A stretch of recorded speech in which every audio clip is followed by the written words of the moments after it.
Okay, welcome back, besties. We have two special guests today. Kasey, you want to take that?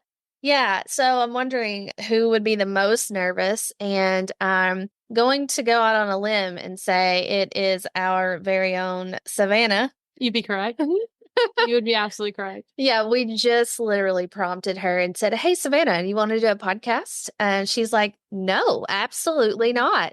And here I am. And here she is. She did change her mind though. So Yeah, I'm excited.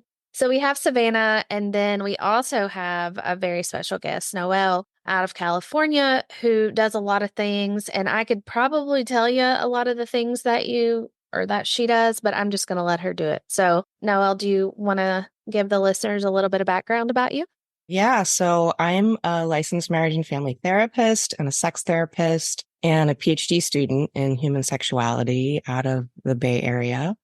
And the focus of my practice and my studies is gender, sexuality, and relationships, particularly those who are marginalized in one or more of those identities. So I work with a lot of queer folks, a lot of transgender and gender expansive folks, a lot of people practicing polyamory or consensual non-monogamy, and a lot of people involved in sex positive community, kink community, BDSM practices, and current and former sex workers. Sexuality and gender are my jam. Hi, I'm Kasey, and right here beside me is Kelsey. We are licensed professional counselors, mothers, entrepreneurs, and besties. We know firsthand what it's like to wake up one day and think, how in the heck did I wind up here? Through our own journeys of self-discovery, we found that joy is something that has to be pursued through internal work. Now we are on a mission to help women from all walks of life understand themselves more so they can have real lasting joy. Join us every Thursday to hear fun and insightful interviews with experts who can point you toward self-discovery and fulfillment. How did you end up here? How is this the place that you ended up making a contribution to the world? It's a good question. I've always sort of personally had an interest in sexuality and gender and seen that as a realm of personhood that can be really a big part of our growth and a big part of how we learn about ourselves and one another. So I came into my master's program with that interest. And in my studies, I was actually really appalled that sexuality was an elective, that you could get an entire master's degree and an entire license without ever having any studies, any education about sexuality, which given what a big part of our lives and relationships, sex and sexuality can be, I had a lot of strong feelings about that. So I did take the one sexuality elective that was offered. And I just was hungry. I was hungry for more of every single thing that we could only cover just a little bit because it was condensed so much. And at the same time was, going through a big growth process in my own relational world and with my own body and my own sexuality, and became very clear pretty much as soon as I started like my first practicum experience that this is where I wanted to focus, and did my first internship at a queer community center where I put the word out very assertively that I wanted to work with couples and with sexuality and with non-monogamy. And so this is from the moment I've been a therapist, been my focus. And then it wasn't enough. The school that I got my master's at also offers a PhD in human sexuality. And I dove in there because I just wanted to take a seat focusing on these subjects. That's incredible. I don't even know where to go from here, but I think it's admirable. Like, I think a lot of times, like, I was in school and I didn't know what I wanted to do, but it was like you actually knew, hey, I want to sit at this table. I want to be a valuable piece to what I have to offer the community.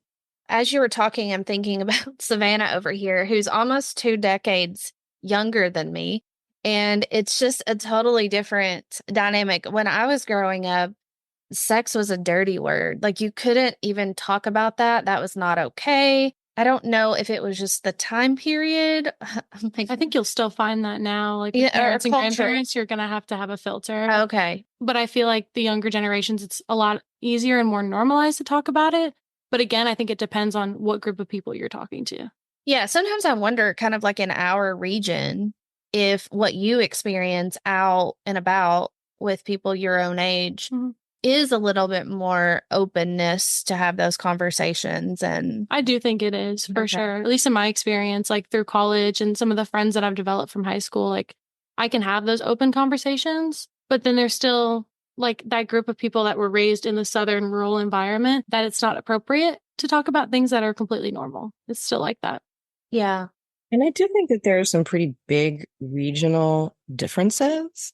But one of the things that I observe is that a lot of people come into therapy spaces with some assumptions about what that means and doesn't mean. And even therapy can have its own stigma for a lot of people in a lot of regions. And a lot of clients don't know that they are allowed to talk about sex, right? And if you come into a practice and you're not asking about sex on your intake, clients can go a long time thinking, oh, this is not what we talk about in therapy space. We talk about other types of feelings, but not those feelings.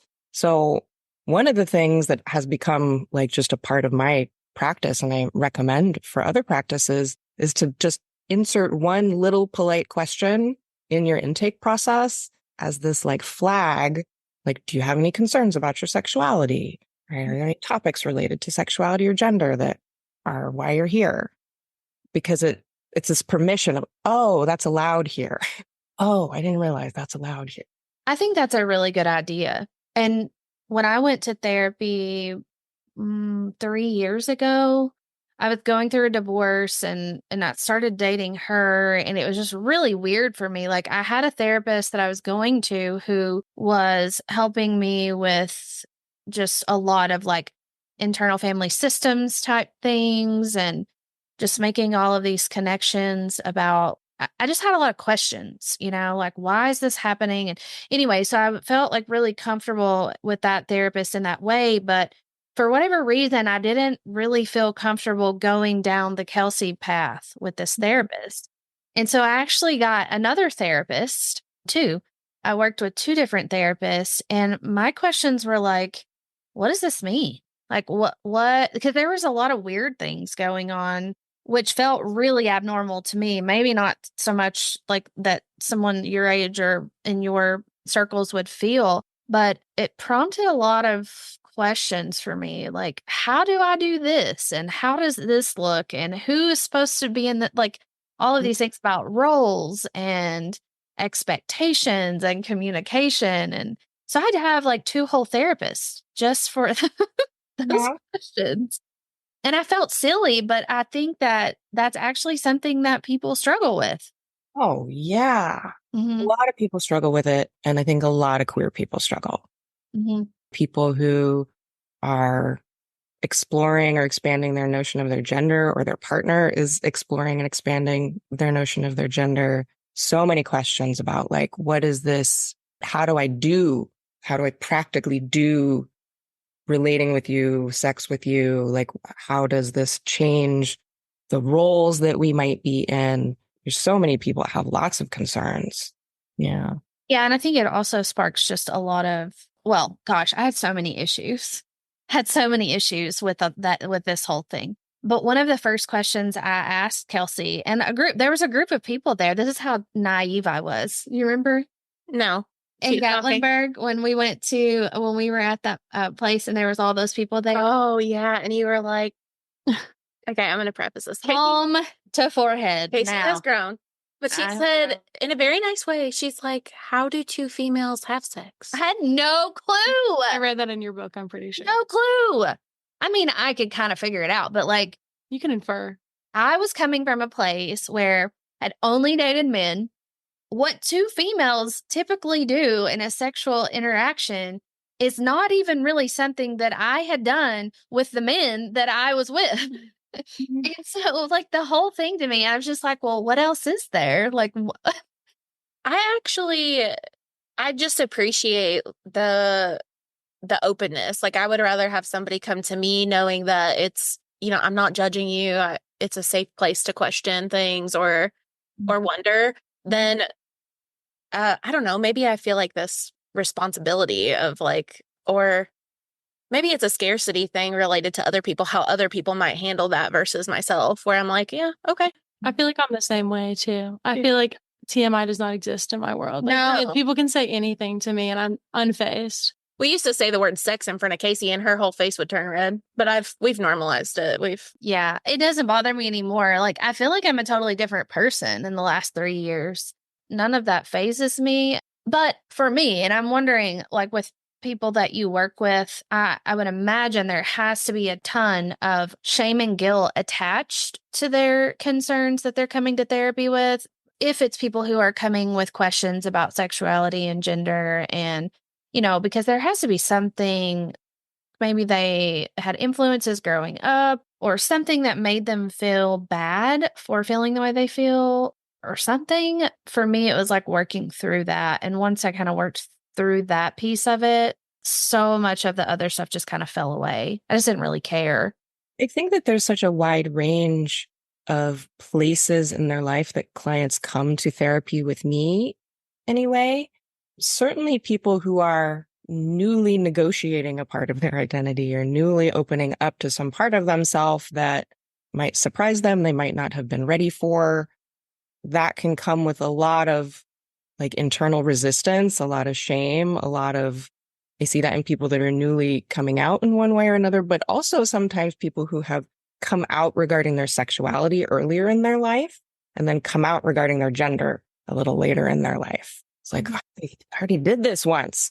But I take my approach is like, just whatever you want is okay, whatever it is. So let's figure out what it is. I think a playful attitude and curation of a space of play and exploration really does a lot to begin to heal and kind of decompress shame that people feel. Yeah, I can see that. I'm questioning my own therapeutic practice right now because there's been times where people have come to me and I'm going back to that intake question of just like something very positive and can gauge the information about sexuality or gender. Maybe there's been times where it always comes up, but it feels like it should have come up sooner. Like, yeah, I didn't provide the space for it to come up sooner. Or not even asking the questions. Yeah. And I don't know. I think I know what you're talking about there. Yeah, I don't know. I've had people where they've never had the space to talk about it, which is a huge thing. As a therapist or just a human in general, when you have that, like, just whatever comes or whatever you decide is okay, they're like, I don't know how I feel about that. Like, they can be uncomfortable with that they have the permission just to explore that or speak it out loud. I think it can take people a while to relax into that if they've never had it. There's like sort of a side-eyeing, like, is it really? Which is not just about, I think, trust in the therapeutic space or you as a therapist, but we have so much internalized stuff around what it is and isn't okay to want, who it is or isn't okay to love or have sex with or want to touch or receive touch, that even if you do have the container externally, then there's all this like, ooh, now I have to like have permission to do it. I also have to like get honest about a whole bunch of stuff that I might not have ever spoken out loud before. Yeah, I think it is spot on. I mean, even just like, for an example, when I met Kelsey, I avoided her at all cost. Big red flag. Like, that should have told me something. She did the same to me, though. Mm-hmm. So we basically didn't speak to each other for 2 years, and we were together every day. Queer flirting. I guess. Yeah, she had her hat on. It would walk as fast as she could past my door. I would not even wear a hat to work, but I would bring one, and then I would put it on when I had to walk past her office so she could not see me. What were you worried she would notice if she could see? I don't know. I don't know. I could see right through you. But going 2 years ahead, this is just weird. So, like, I guess all of that stuff had been building. And then there was just one day, I don't know what got into me, or I just felt really bold. And I was like, you know what? There's something really weird here. And I don't know what it is. But every time I'm around you, I feel like this and it's freaking me out. Like, and my exact words were, what are your intentions with me? And I didn't even mean to say that. Like, it just came out of my mouth. That's a question you ask like 3 dates in. No, Not like 2 years of dating someone. it was It's a wild no question to throw. 2 years and no date. Yeah. I mean, I had not even like touched her. Like, we had not even never, like, not even been around. We had never been this close. No, Ever. I would have been crawling in my own skin sitting beside of her if I had to sit beside of her like this. But I just asked her. What did you say? What were your intentions? I was nervous as hell. My foot was tapping 100. I don't know. What are you talking about? I played stupid. Yeah. Totally gaslit me the whole time. In my defense, because I didn't really know where, like, that's a very one that's very direct. And I know you are very direct, but I didn't know what you were being direct to. Like, did I say something wrong? Did I like look at you sideways? You didn't want to jump to conclusions. Right. You had to find out. Yeah, for sure. So I was very nervous. I deflected. I avoided. I ran away. Gaslit. Yeah, she did. But then a few days after, we had more conversations about it just finally. And I was like, okay, this is what I mean. And this is why I'm asking. And I remember I said, okay, I'm just going to touch your arm because I need to know like what that is. Like, I remember, and so I like touched her arm and I was like, okay. Yeah, there was just no denying it. She said exposure therapy. I'm just going to touch you. Yeah, it was exposure therapy. There's something beautiful about your body knowing, like, and just letting your body know whatever it knows. Okay, I want to shift just a little bit because I'm wondering, this is probably going to be a disaster. Oh, Lord. So can we like spit out some terms, or you spit out some terms to us that you either tell us what it means because we might not know, or maybe we've heard things, but we don't know what they mean. And so we want to ask you.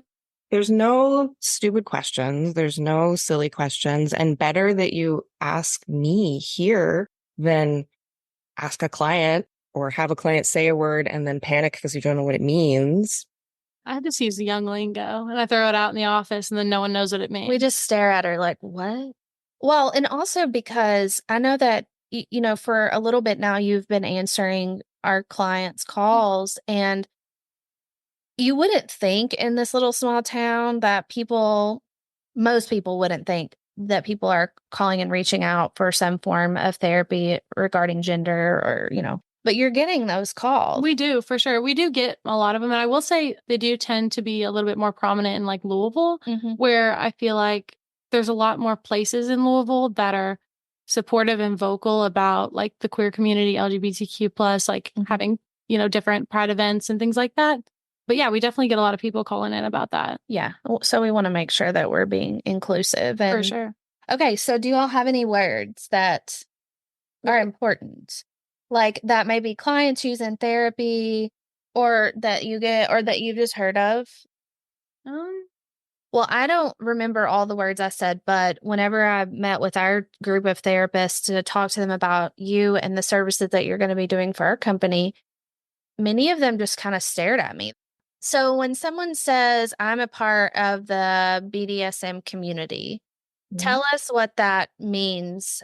So the BDSM community and kink community should be communities. It's sort of an umbrella term for a lot of different touch practices that are sometimes sexual, but not always sexual, that don't fit within normative sexuality, right? So that they might involve power, where somebody might be dominant or have power over somebody else, like a dom-sub relationship. They might involve pain, the giving of pain, the receiving of pain. They might involve bondage or restraint.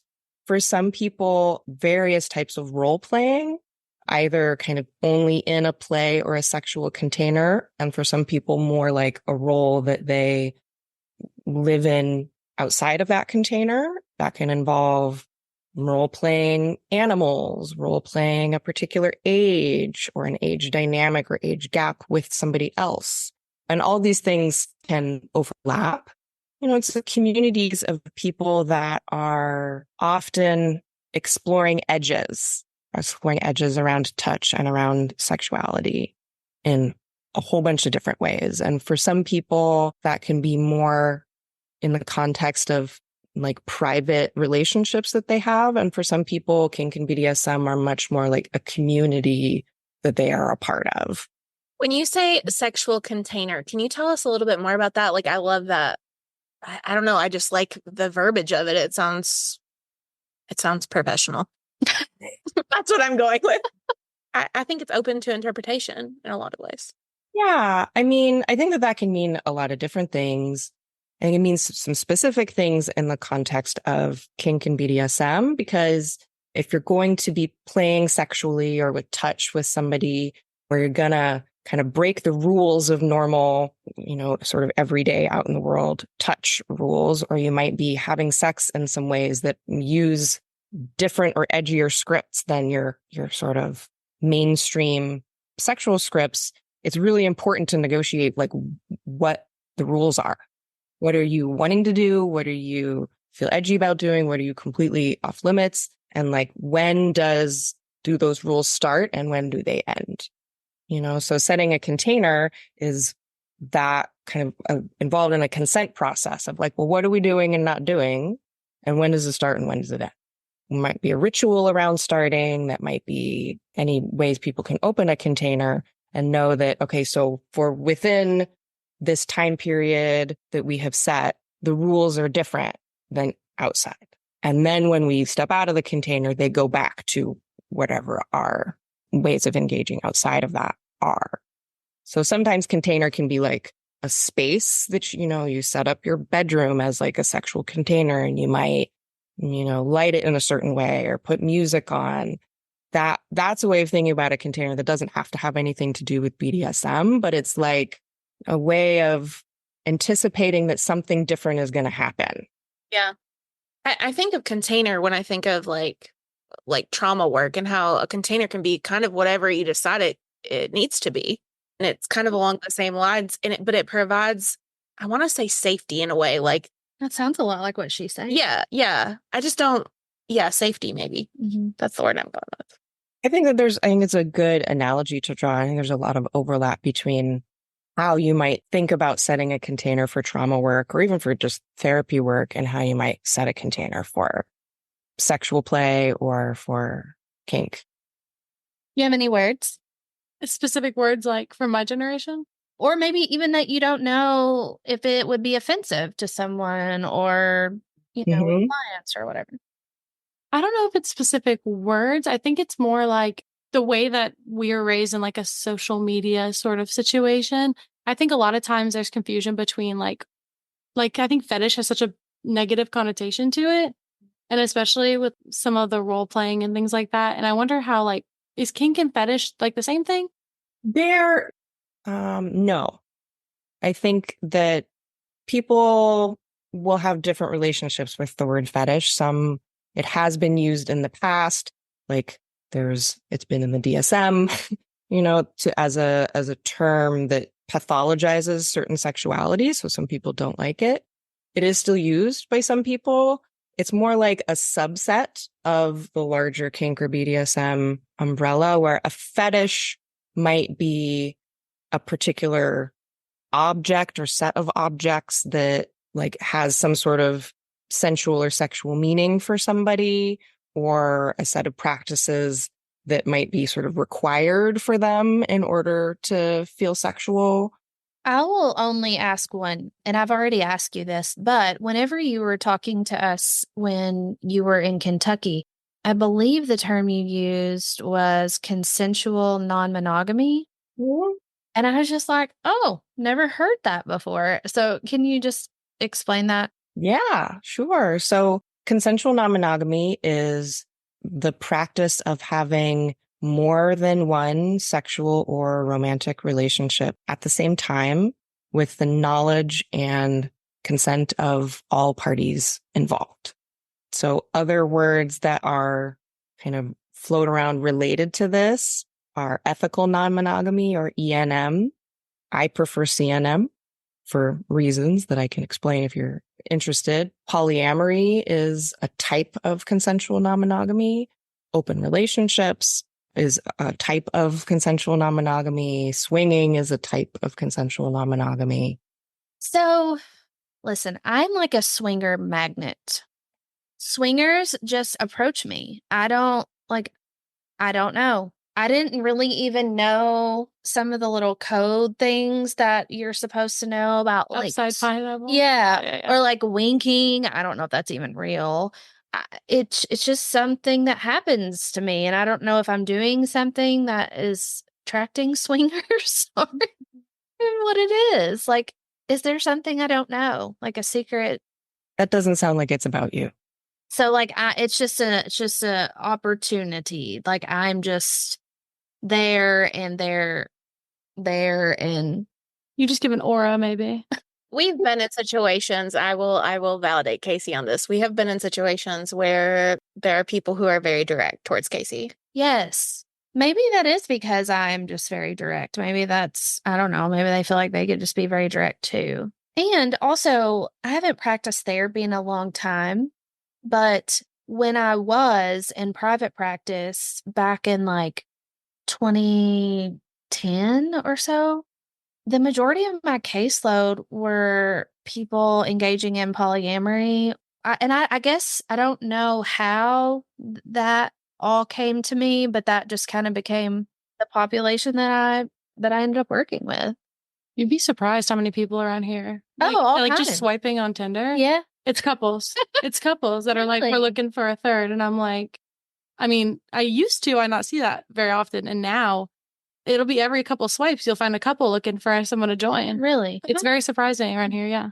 I have a really good question. So in California, is it more common? Because here I feel like it's, and I think we're growing out of it, but it's such a hush hush thing. Non-monogamy. Is that how I say it? Yeah. Mm-hmm. Is it like that in California, or is it more open, or are there communities? Like, how does one find, I don't want to sound dumb here. I was going to ask the same question, to be honest with you, because the demographic is Like, different in California. Find other people that believe and engage in the same things as you do? Yeah. Well, I think it's a lot different in the Bay Area than it is most other places in the country and in the world. The Bay Area is a hub for kink and kink community. It's a hub for polyamory and consensual non-monogamy. So here it's much more open, like it's not stigmatized, but I think it's probably far less stigmatized here than it is in Kentucky, where you are. And there's also, some of it is just because it's such a large urban center. Just statistically, there's more people.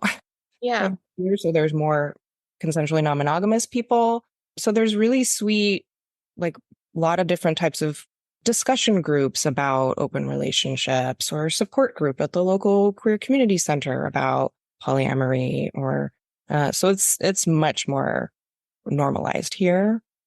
Well, and I think when you have an area that is known for having a large population of people in that community, that's where you would want to go. I'd say it's kind of like a feeder in both ways. Yeah. And I think online communities can become really important. Open relationship or polyamory focused Facebook groups or things like that. There's so many good books that have come out recently. There's so many good podcasts about consensual non-monogamy. Multi-amory is a really popular one, because if you live in a smaller environment that doesn't have a lot of people that you can find like you gotta be creative. What is that? It's a podcast about consensual non-monogamy and various topics within consensual non-monogamy. I feel smarter now. I think that there's way too much more to learn. I know. I feel smarter. I need to go listen to this podcast. I think I have actually more questions, but you're going to be working with our group. And so I'm going to try to sneak in on some of those calls and ask some questions. But for our listeners who just want to know more about, your practice or some of the services that you offer, would you share that with us? Yeah, so my practice is called Sex Positive Therapy. You can find me at sexpositivetherapy.com. And I offer some consulting packages for group therapy practices that you can see on my website in the For Therapists section. I really feel passionate about supporting other therapists feel more competent and confident and providing better care regarding sexuality and gender, and better welcoming people who are looking for support with sexuality and gender. Absolutely. Yeah, I love it. Maybe we even have you back on at some point in the nearish future, and we can just get a list of questions like from people and our listeners and our staff, and just give you all kinds of questions.